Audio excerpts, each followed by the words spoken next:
Hello friends, അസ്സലാമു അലൈക്കും. Welcome to Sanania creations. അപ്പോൾ ഇന്ന് നമുക്ക് ഹലുവ ഉണ്ടാക്കിയാലോ? അതിനായി ഞാൻ മുരിങ്ങയിലയാണ് എടുത്തേക്കണത്. ഇത്രത്തോളം മുരിങ്ങയില ഞാൻ എടുത്തിട്ടുണ്ട്. ഇനി അതൊരു മിക്സിയുടെ ജാറിലേക്ക് അതിൻ്റെ ഇല അടർത്തിയെടുക്കാം. അപ്പോൾ ഒരുപാട് ഓരോന്നായിട്ട് അടർത്തിയെടുക്കണമെന്നില്ല, പെട്ടെന്നത് ഊരിയെടുത്താൽ മതിയാകും. അതിനായി ഞാൻ 1.5 ഗ്ലാസ് വെള്ളമാണ് ഇതിനകത്തേക്ക് ഒഴിക്കുന്നത്. ഇനി അത് മിക്സിയുടെ ജാറിലേക്കിട്ട് അരച്ചെടുക്കാം. 2.5 ഗ്ലാസോളം മുരിങ്ങയിലയുടെ നീര് കിട്ടിയിട്ടുണ്ട്. ഇനി 1 ഗ്ലാസ് മൈദ ചേർക്കാം. ഈ മൈദ ചപ്പാത്തി മാവ് കുഴക്കണ പോലെ നമുക്ക് കുഴച്ചെടുക്കാം. ഇതേപോലെ കുഴച്ച് വെച്ചിട്ടുണ്ട്.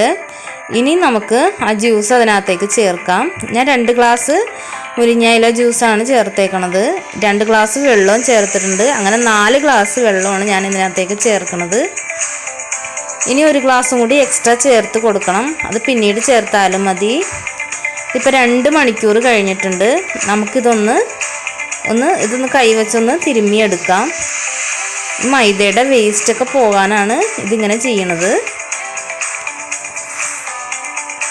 അപ്പം നല്ലോണം അത് ഇളക്കി അതിൻ്റെ വേസ്റ്റൊക്കെ മാറ്റിക്കളയാം. അപ്പം ഇതാണ് അതിൻ്റെ വേസ്റ്റൊക്കെ നീക്കി കളയാം. അപ്പം നിങ്ങൾക്ക് എൻ്റെ വീഡിയോ ഇഷ്ടമാവുകയാണെങ്കിൽ ലൈക്ക് ചെയ്യുക, ഷെയർ ചെയ്യുക, സബ്സ്ക്രൈബ് ചെയ്യണം. ഇനി നല്ലൊരു വൃത്തിയുള്ള തുണിയിൽ നമുക്കിത് അരിച്ചെടുക്കാം. ബാക്കിയുള്ള വേസ്റ്റും അങ്ങനെ പോയി കിട്ടും. അരിച്ച് മാറ്റി എടുക്കാം ഒരു പാത്രത്തിലേക്ക്.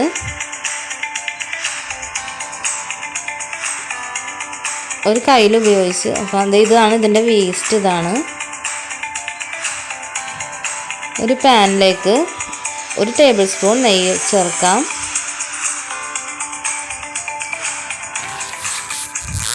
അതൊന്ന് ചൂടായി വരുമ്പോൾ ഞാനിവിടെ കുറച്ച് തേങ്ങാക്കൊത്താണ് എടുത്ത് വെച്ചിരിക്കുന്നത്.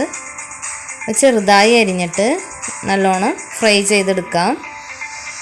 നിങ്ങൾക്ക് കാഷ്യൂനട്ട്, ബദാം എന്താണെങ്കിലും ചേർക്കാം. എൻ്റെ കയ്യിലുള്ളത് ഇതായിരുന്നു. ഇനി നമ്മൾ എടുത്തു വച്ചിരിക്കുന്ന ആ മിക്സ് ഈ പാനിലേക്ക് ഒഴിക്കാം.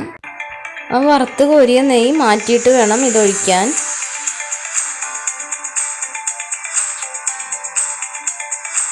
ഇനി നല്ലോണം ഇളക്കി കൊടുക്കാം. ഇനി 1 ടീസ്പൂൺ നെയ്യ് ചേർക്കാം. ടേബിൾ സ്പൂൺ നെയ്യ് ചേർക്കാം. ഞാനിതിൽ 4 ടേബിൾ സ്പൂൺ നെയ്യ് ചേർത്തിട്ടുണ്ട്. ഞാനിതിനകത്തേക്ക് 1.5 ഗ്ലാസ് പഞ്ചസാരയാണ് ചേർക്കുന്നത്. 2 ഗ്ലാസ് വരെ പഞ്ചസാര ചേർക്കാം.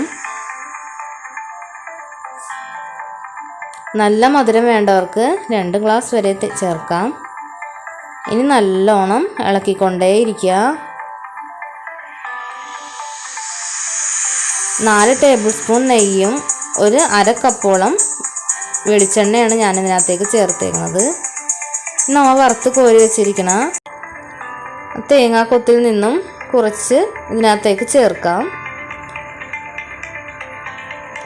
പിന്നീട് 1 ഏലക്ക, നിങ്ങൾക്ക് ഇഷ്ടമുള്ള അത്ര ഏലക്ക പൊട്ടിച്ചിടാം. ഞാനിവിടെ 4 എണ്ണമാണ് ഇട്ടേക്കണത്.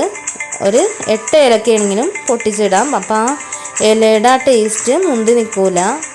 അപ്പോൾ ഇതേപോലെ ആയി വന്നിട്ടുണ്ട്. ഈ പരുവായിട്ടുണ്ട്. നമ്മുടെ പാനിൽ നിന്നും ഇത് വിട്ട് കിട്ടണം. അതുവരെ നല്ലോണം ഇളക്കി കൊടുക്കാം. ഇതിനകത്തേക്ക് ഞാൻ ഗ്രീൻ കളറും വാനില എസൻസും പിസ്തയുടെ എസൻസും ഞാൻ ഇതിനകത്ത് ചേർത്തിട്ടുണ്ട്.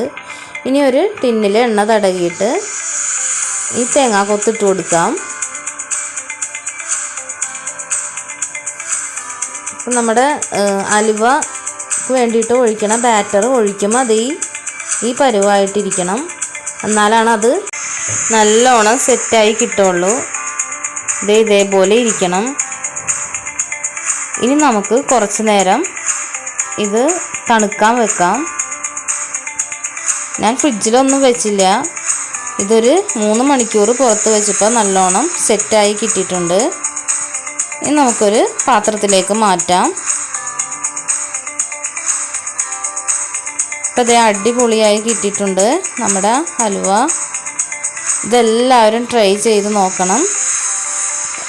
ഇത് ഏലക്കാപ്പൊടി കുറച്ച് അധികം ചേർത്താൽ നല്ലൊരു ടേസ്റ്റ് ആയിരിക്കും. അപ്പോൾ ആ പച്ച മണം ഒന്ന് മാറിക്കിട്ടും. ഇനി നമുക്കിതൊന്ന് മുറിച്ച് നോക്കാം. നല്ല സോഫ്റ്റായ ഹൽവയാണ്. ഇതെല്ലാവരും ട്രൈ ചെയ്ത് നോക്കണം. മുരിങ്ങയില ജ്യൂസ് ചേർക്കണോണ്ട് നല്ല ഹെൽത്തി ആയിരിക്കും. അപ്പം ഇത് കണ്ട നല്ല സോഫ്റ്റ് ആയിട്ടുള്ള ഹൽവയാണ്. ഇതൊരു നല്ല ഡാർക്ക് പച്ചയായിട്ടാണ് വന്നേക്കണത്. അപ്പം ഇനി അടുത്ത വീഡിയോ ആയിട്ട് വരാം. Thank you.